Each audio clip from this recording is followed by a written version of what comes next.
চেনে বেটা, আর তুই তো একটা উপজেলা আওয়ামী লীগ।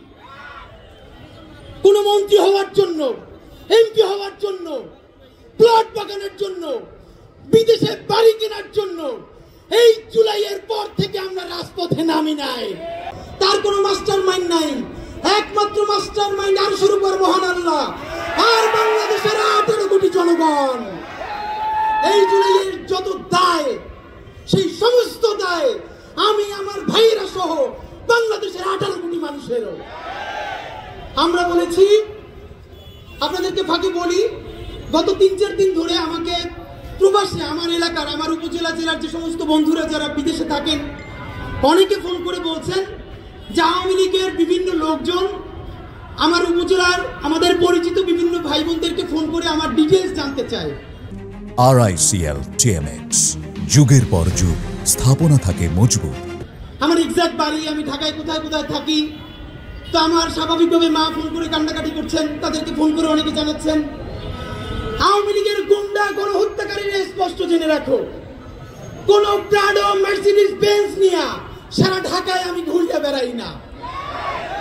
কখনো বাইকে, কখনো রিক্সায়, কখনো ঘন্টার পরে ঘন্টা একজন লোক ছাড়া আমি শরীফ ওসমান হাদি সারা ঢাকা ঘুরে বেড়াই কোন গুলির ভয়ে।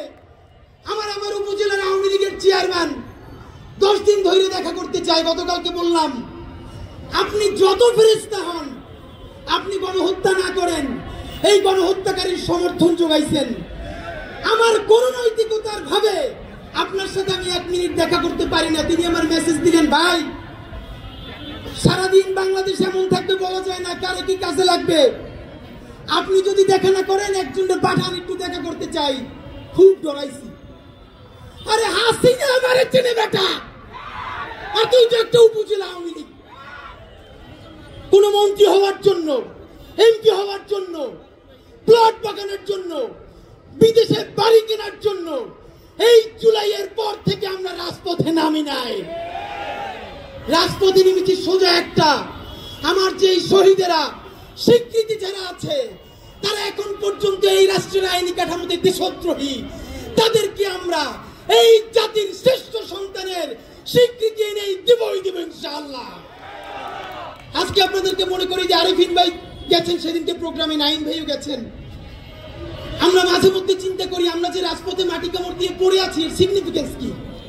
কিছুদিন আগে জাতিসংঘ এই জুলাই সেলিব্রেশন একটা প্রোগ্রাম করেছে। এখানে প্রধান উপদেষ্টা ছিলেন, সকল উপদেষ্টা ছিলেন।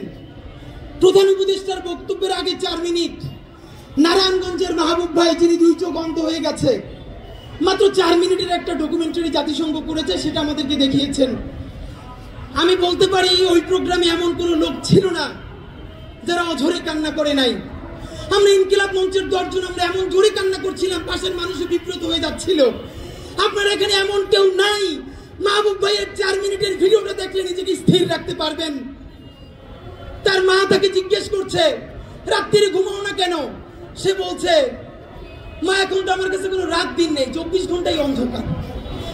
তার অন্যরা জিজ্ঞেস করছে, ভাই আপনি কি সব থেকে বেশি মিস করেন? তিনি বলে, ভাই সারা দুনিয়ার মধ্যে আমার মায়ের মুখটা আমি একটু মিস করি, আমার মায়ের মুখটা আমি দেখতে চাই। ঢাকা বিশ্ববিদ্যালয়ের সেন্ট্রাল মসজিদ থেকে নামাজ পড়ে বেরোচ্ছি সেদিনকে, এক অন্ধ ভাইয়ের TAT ওয়ার্ল্ড ডকুমেন্টেশন করবে। উনি নাম শুনে আমাকে জড়াই ধরলেন। 24 বছরের এক ভাই, হাফেজ কোরআনের, 2 চোখ অন্ধ হয়ে গেছে এই জুলাইয়ে। জড়াই ধরে বললেন, ভাই ডাক্তাররা বলছে আমার আলো কোনোদিন ফিরবে না, একটা চোখে কয়েকদিনের জন্য কি একটু আলো ফিরানো যায়? আমার খুব ইচ্ছা মরার আগে আমার মায়ের আমি একটু দেখতে চাই।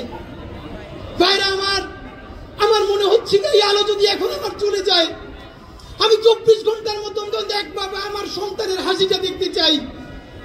আর যেই লোক জীবনে আর মায়ের দেখবে না, বাবারে দেখবে না, সন্তান দেখবে না, তাদেরকে বেইচা দিয়া যারা বিদেশে বাড়ি গাড়ি করতে চাও, হাসিনার থেকেও ভয়াবহ পরিণতি হবে।